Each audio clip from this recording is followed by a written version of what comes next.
रफीक साहब, assembly election आने वाले हैं, क्या लगता है आपको? हमें लग रहा है कि वो तो अभी वो दिन शायद नहीं लग रहा है, देखने का नज़र नहीं आ रहा है, कोई यकीन भरोसा तो रहा नहीं है।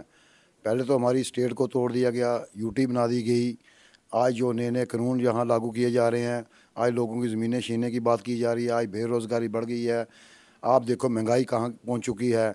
और जम्मू कश्मीर के लिए ज़्यादा कानून जो लागू किए जा रहे हैं, आज आधार कार्ड बनाओ, आज आधार कार्ड का नंबर गलत हो गया, आज वोटर कार्ड दूसरा चेंज करो, आज ये वाला कार्ड बनाओ। आज लोगों को उलझ गए हैं उसी मसले में। जैसे लॉकडाउन था, लोग बहुत ज़्यादा परेशान मजबूर लोग थे, बेरोज़गारी बहुत ज़्यादा बढ़ चुकी है। लेकिन जम्मू कश्मीर के लिए कोई ध्यान नहीं दे रहा, जम्मू कश्मीर की कोई बात नहीं कर रहा है कि जिससे हमें एक अच्छी राहत मिले जम्मू कश्मीर के लिए।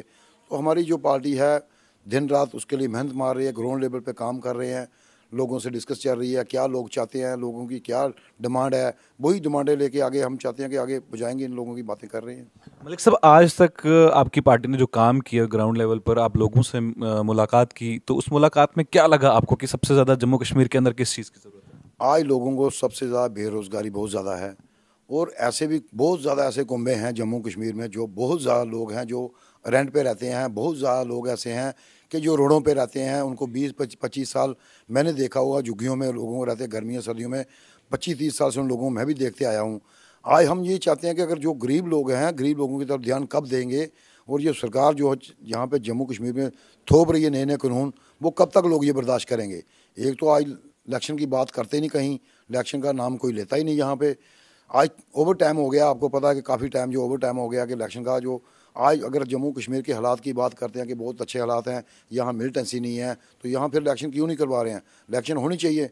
मिलिटेंसी जैसे पहले चलती थी, आज भी मेरे ख्याल में ऐसे ही चल रहा है, क्योंकि कहाँ हमें महसूस तो नहीं हो रहा कि उसमें कोई इतना फ़र्क पड़ा होगा। आज देखो जम्मू में नगरोटा में हुआ कांड, यहाँ बागेबहू देखो नरवाल में हुआ, रजौरी में हुआ, कश्मीर में हो रहा है, पंडितों पे किलिंग की जा रही है। मतलब हालात कहाँ अगर बोल रहे हैं ठीक हैं, लेकिन भाजपा तो कह रही है कि जम्मू कश्मीर के हालात तो ठीक है।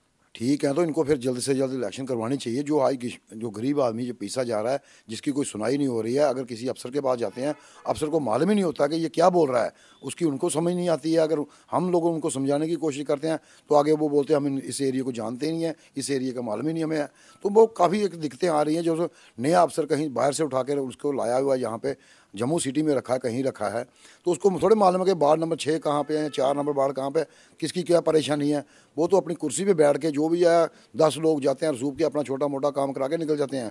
जो आम गरीब आदमी है उसकी सुनाई बिल्कुल नहीं हो रही है, उसकी कहीं तोड़ नहीं चढ़ रहा। जो आज पढ़े लिखे नौजवान बच्चे देखो आप गलत नशों में जा रहे हैं, हमें भी उनका बहुत ज़्यादा दुख होता है, परेशानी होती है। उनकी माँ बाप जब परेशान होते हैं, उनके घर वाले परेशान हैं, हमें भी दिक्कत आ रही है। क्योंकि आप देखो कि 2014 के बाद कोई मेरे ख्याल में कोई यहाँ पे मुलाजमत नहीं निकली। दावे तो बहुत किए गए कि 20,000 नौकरियाँ आ रही हैं जम्मू कश्मीर के लिए, आज ये कर रहे हैं, आज स्मार्ट सिटी बना रहे हैं। स्मार्ट सिटी का कहाँ काम नज़र आ रहा है, कौन सा है ये? हमारी जो झील का काम है, आज तक झील पूरी नहीं हो सकी। जो टूरिस्ट बाहर से आते हैं वो क्या देखेंगे यहाँ पे आगे? कौन से टूरिस्ट जम्मू में आ रहे हैं? आज रघुनाथ मंदिर देखो आप, बिल्कुल बेर कुछ नज़र वहाँ पे नहीं आ रहा है। जो दुकानदार दिन को 50,000 20,000 सेल करते, आज 500,000 पे सेल कर रहे हैं। आज है ही नहीं टूरिस्ट का। तो जम्मू में खासकर देखने के लिए कौन सी ऐसी जगह है कि जो हमारा टूरिस्ट जम्मू में आएगा? कश्मीर में तो है, पार्क हैं वगैरह, हर चीज़ है, बहुत कुछ देखने के लिए, वहाँ आदमी टाइम पास करता है। जम्मू में आते हैं 10 मिनट से ज़्यादा जम्मू में टूरिस्ट नहीं बैठता है, भागने की कोशिश करता है कश्मीर में। मलिक साहब, आपसे एक जानना चाहेंगे कि आपको लगता नहीं है कि 70 साल तक हुकूमत रही, कभी पीपल्स डेमोक्रेटिक पार्टी, तो कभी नेशनल कॉन्फ्रेंस, तो कभी कांग्रेस भी रही, आपको लगता नहीं है कि जम्मू के साथ हमेशा डिस्क्रिमिनेशन हुआ है एज कम्पेयर टू कश्मीर? बिल्कुल हुआ। आज देखो जैसे कोई बात होती है, बठिंडी का आवाज़ उठाई थी या सिदरा की बात उठाई जाती है, ज़मीनें निकालो, इनके मकान तोड़ो। अगर ये सरकारें जो बैठी थी, इनके दौरान इनके मिनिस्टर भी थे, सेंटर में भी इनका एमपी थे, हर आदमी इनकी सुनाई उस टाइम होती थी। ये सरकारें चाहती उस टाइम काम होता। इन लोगों ने सिर्फ अपनी रोटियां सेकी, इन लोगों ने अपनी ज़मीनों की सोचा, अपने फार्म हाउस सोचे। तो जो इनके साथ आज हो रहा है बिल्कुल सही हो रहा है कि गरीब लोगों के लिए राहत होनी चाहिए। गरीब लोगों के मकान तोड़ने की बात नहीं करनी चाहिए। जहाँ चाहे कश्मीर है चाहे जम्मू है, जो यहाँ के बशिंदे हैं, जिसके पास एक कनाल है या एक मकान 5 मरले की ज़मीन है या 10 मरले का प्लाट है या मकान बनाया उसने, तो उसको तोड़ के वो कहाँ फेंकना चाहते हैं? उनको कौन सी उनके लिए ऐसी कंट्री तैयार की कि जम्मू कश्मीर के लोगों को मकान तोड़ के तो बाहर फेंका जाएगा? वो कहाँ जाएंगे? वो तो खुदकुशी करने की सोचेंगे। हर आदमी मरने पर उतर आएगा कि जिसका एक मकान पूरी ज़िंदगी जिसने कुंजी लगा के एक मकान बनाया होगा या एक दुकान किसी ने बनाई होगी, आज उसकी दुकान को तोड़ देंगे या मकान को तोड़ देंगे। 50 साल से बैठा है, 60 साल से बैठा है, तब इनको नज़र नहीं आया किसी को बहुत सी गवर्नमेंटें आई, पहले भी सेंटर में भी बहुत सी आई, ऐसी सरकारें बनती आई, लेकिन उन लोगों ने आज तक जम्मू कश्मीर के बारे में कभी किसी ने सोचा नहीं। जिसने भी कोशिश की जम्मू कश्मीर को दबाने की कोशिश की, हमारा जम्मू कश्मीर सोने की चिड़िया थी और जम्मू कश्मीर में टूरिस्ट बहुत ज़्यादा आता था। आज टूरिस्ट का नाम कहीं नहीं है। जो हवा यहाँ चलती थी, मौसम के हिसाब से लोग आते थे, बड़ा टूरिस्ट जम्मू में। आज सेक्टर जब आते थे तो जम्मू के लोगों का काम निकलता था, सब होटल वाले चाहे दुकानदार सब खुश होते थे। आज जाके आप कहीं भी इंटरव्यू ले लो जम्मू में कि किसी को हर एक को फ़र्क पड़ चुका है। और ख़ासकर जम्मू कश्मीर में जो सेक्टर बंद किए हैं, सेक्टर को जल्दी से जल्दी इशू करना चाहिए और जो हमारी स्टेट को वापस ला दो। यूटी को हम बोलते हैं कि ठीक है यूटी नहीं हो सकता है, लेकिन 370 दफ़ा नहीं हो सकती है। आप स्टेट को तो वापस दे सकते हो, स्टेट तो कोई इतनी मुश्किल नहीं है। अगर ये तोड़ सकते हैं तो दे क्यों नहीं सकते हैं। आज भी सेंटर की बीजेपी की सरकार है, उन लोगों ने तोड़ा है। आज हमारे चिराग साहब का उनके साथ अलायंस हुआ है, शायद 2-4 दिन में चिराग साहब को सेंटर में मंत्रालय में ले रहे हैं। अच्छा मंत्रालय हमने सुना कि मिल रहा है, तो हम चाहते हैं कि उसके अच्छे के साथ चिराग साहब को हम डायरेक्शन देंगे यहाँ से जम्मू कश्मीर की तरफ से कि हमारे जम्मू कश्मीर के जो हालात कैसे बने हुए हैं और जम्मू कश्मीर में जो इलेक्शन जल्द से जल्द होनी चाहिए। हम भी आवाज़ पहुँचाने की अपनी कोशिश बुलंद करेंगे और जम्मू कश्मीर की बेरोज़गारी की बात ज़रूर करेंगे। यहाँ देखो आंगनबाड़ी के हैं, डेली विज़र हैं, रोडों पे देखो आप कह रहे हैं उनको लगा रहे हैं। हम तो कोशिश करेंगे गवर्नर साहब का शुक्रिया अदा करें, सब डेली विज़रों को परमानेंट करें, चाहे पीडीपी के हैं, चाहे पीडीडी के हैं, चाहे डेली आंगनबाड़ी के हैं, चाहे एग्रीकल्चर के हैं, सबको उनको आगे करना चाहिए, उनको सबको परमानेंट करना चाहिए। आज जो ज़मीनें लोगों की छीनने की बात कर रहे हैं, बोल रहे हैं कि गरीब को अब नहीं छोड़ेंगे। चलो एक अच्छी राहत मिल गई कि गरीब के जो मकान बना है उसको नहीं तोड़ा जाएगा, दुकान है नहीं तोड़ी जाएगी। हम लिहाजा गवर्नर साहब से ये रिक्वेस्ट करते हैं, जम्मू कश्मीर की तरफ से करते हैं, अपनी पार्टी की तरफ से करते हैं, जम्मू कश्मीर के लोगों की तरफ से करते हैं।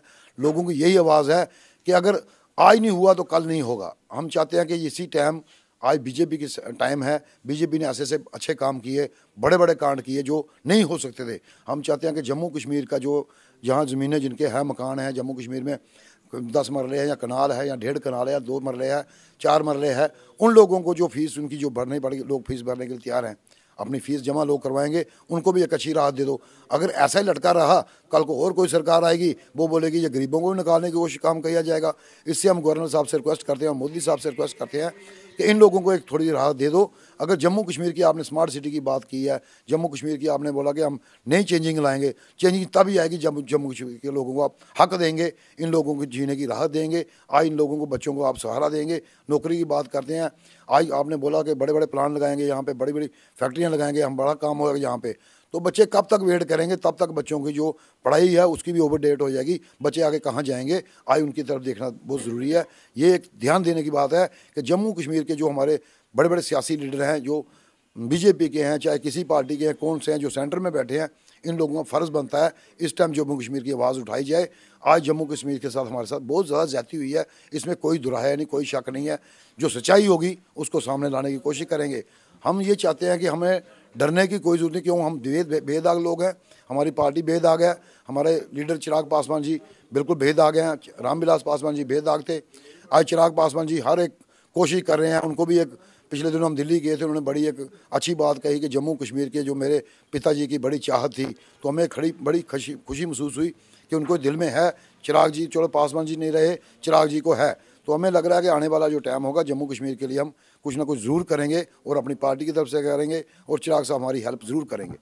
बहुत बहुत शुक्रिया। तो ये थे हमारे साथ रफ़ीक मलिक साहब, लोक जनशक्ति पार्टी के Jammu Kashmir state union territory के प्रेसिडेंट। स्मार्ट सिटी की जहाँ तक बात की जाती है तो स्मार्ट सिटी का मतलब सिर्फ पार्क्स का खूबसूरत होना नहीं होता, शायद उसमें आपका मेडिकल इंफ्रास्ट्रक्चर भी आता है। जो बड़े बड़े लखपति करोड़पति हैं वो तो प्राइवेट हॉस्पिटल्स में अपना इलाज करवा ही सकते हैं, लेकिन जो हमारे जैसे मिडिल क्लास लोग हैं उनके लिए तो गवर्नमेंट का दरवाज़ा ही खोलना पड़ता है। तो उम्मीद तो यही रहेगी कि भारतीय जनता पार्टी के साथ साथ जितने भी असेंबली इलेक्शन में खड़े उठने वाली पार्टियां हैं, जो वादे वो अभी कर रही हैं, अपने मैनिफेस्टो बता रही हैं, लोगों के साथ बातचीत कर रही है, ग्राउंड लेवल पे बातचीत कर रही है, तो उम्मीद तो यही रहेगी कि आने वाले वक्त में वादे खिलाफी ना हो, बल्कि वादों को पूरा किया जाए। तो आप देखते रहिए आकिब आफ्ताब के साथ Kashmir crown. Rakib Sir's Excellence Parepura Srinagar offers 3-year integrated classroom program for IAS, KAS specialized for college-going students of any stream. Dream big and prepare early. For counseling, visit Rakib Sir's Excellence Parepura Srinagar. For more info, call on 9469 888 333.